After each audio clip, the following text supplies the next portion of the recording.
guys, it's Delcy and welcome back to my channel.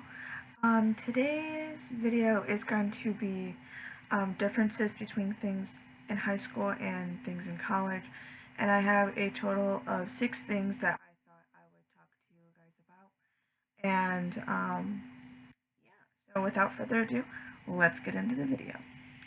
So number 1 is the workload, and before I get really into depth to that, these are the things that I noticed that are different, and what I have noticed, and things that I think that would are different, or different. So don't say oh, those aren't really that different, this is what I think.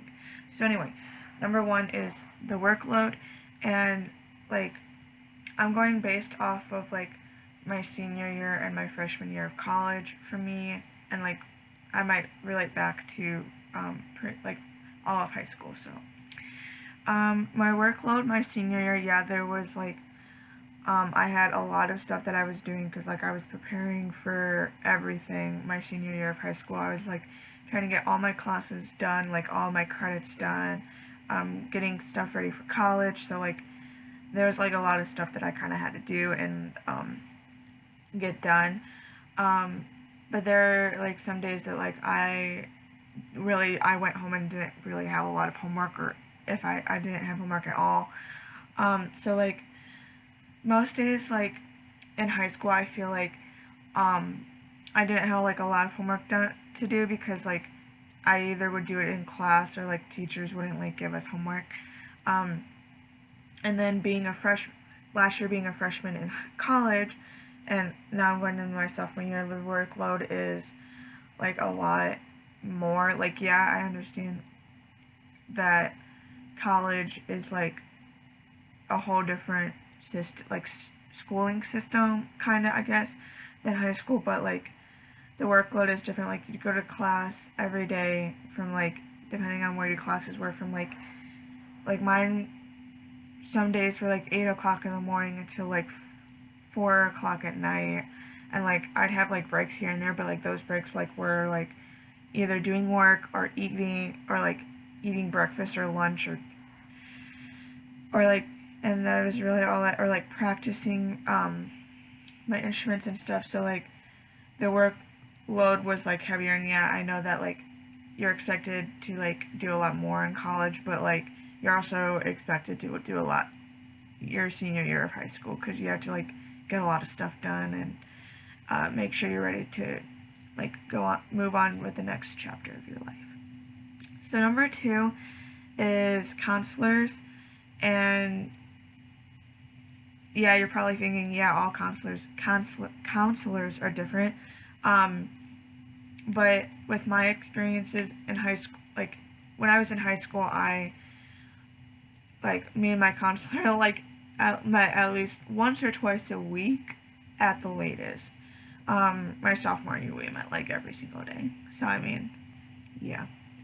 But with college, I really didn't start talking to the counselor that we have on campus until after my spring break, which was in March.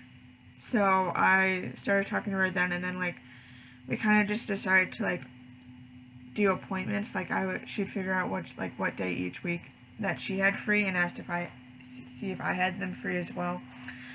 And we would just talk once a week and just go over how the week has gone, how are you feeling, and stuff like that. So it took me a lot more time to get to know my counselor at Wesleyan, but now that I know her and we're good, I talk to her and stuff, I know definitely from here on out until I graduate, we will be talking a lot.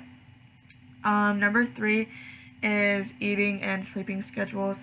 In high school, I had I ate breakfast about the same time. I had the same lunch, I ate lunch at the same time every day, and I kind of went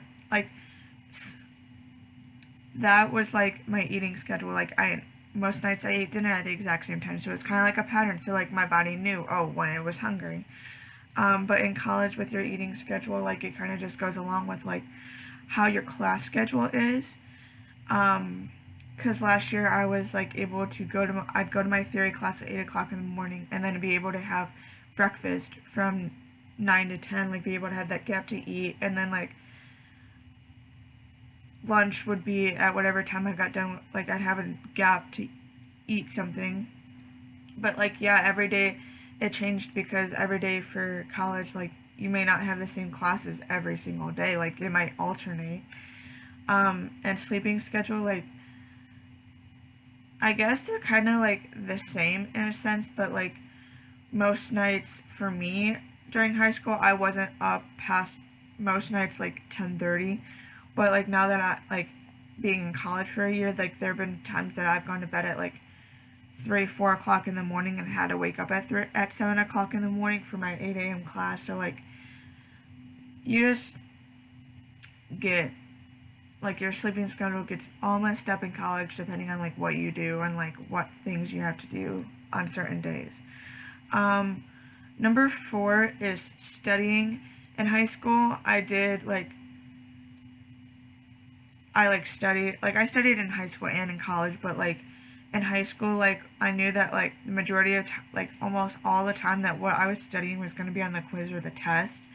So like I knew what to study, but in college, like most times you're like you don't even know, like teachers are like you need this, this, and this, like you need to know all of these, but there's like so many components to each different topic that they say that's going to be on the test, so you have to like you don't know exactly like what they're going to ask about that certain thing, that certain topic, so you have to like study everything, and like it's kind of like a lot of time consuming, and that kind of like goes into like your sleeping schedule because you're usually like you're trying to like study for this test and like you're up until like 2 o'clock in the morning studying.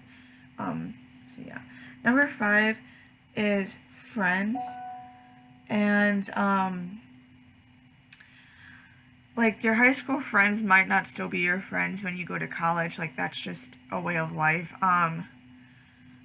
Surprisingly for me, I have a few friends that like we still talk, like we talk almost every day, like that I went to high school with.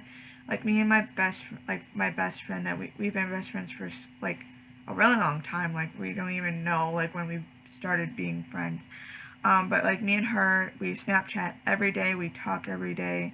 Um, and like I Snapchat people, um, like that I went to high school with, but it's not like we have like in depth like conversations. Like we don't talk and like have conversations and stuff. And in college, like you meet like a lot of new friends, um, and like they come and go. Like at the beginning of my freshman year, like my fall semester, I had like it was me and like 3 of my other friends, like 3 friends, and like we were our group of 4 were like almost inseparable. Like the only time we were really apart were like if we had classes or like practices and stuff like that, or like sorority stuff. Like once we got into our spring semester, like but like us 4 kind of have like drifted apart, kind of. Like you all know, like me and Chloe. If you don't know, like me and Chloe still talk. Me and Caitlin talk here and there. And like many of you guys know that like Catherine was my roommate, and like she wasn't my roommate. Like she left like after our spring break when we got back. Like she moved out the day like that Sunday we had to be back on campus, and so like me and her haven't really like talked as like we haven't really talked at all since like she moved out. Like we talked a few times, but that was it. And number 6 is the dress code. So in high school, you like most schools have like a strict dress code of what you're allowed to wear and what you're not allowed to wear. Like I know my high school did. But like in college, like there isn't really like a dress code. Like they don't want you like most professors don't want you showing up in their pajamas, like because they think it's like rude to them that they had to be here and like they get paid to like teach you. But like yeah, like I wouldn't like I mean I would care if like one of my professors showed up in their pajamas. Like I would care because it's like I'm also paying you. Like it's like I'm paying you to teach me, and like I want you to look like not your best. Like you don't have to look like dress up every day, but like Like a nice shirt and maybe some jeans would be good. And I mean, I have never worn my pajamas to school. I meant to class for college. Like, I think the laziest like I've been is like leggings or sweatpants, or like athletic shorts. I think I wore a pair of athletic shorts a few times to my classes, like when it was really hot. But like most times, like when it's cold, I wear sweatpants and leggings, and either snow boots or some nice boots or some nice shoes. And that's what I look like when I go to class. But yeah, so that is all I have for this video. I hope you guys enjoyed. Comment and subscribe, and I will see you in my next video.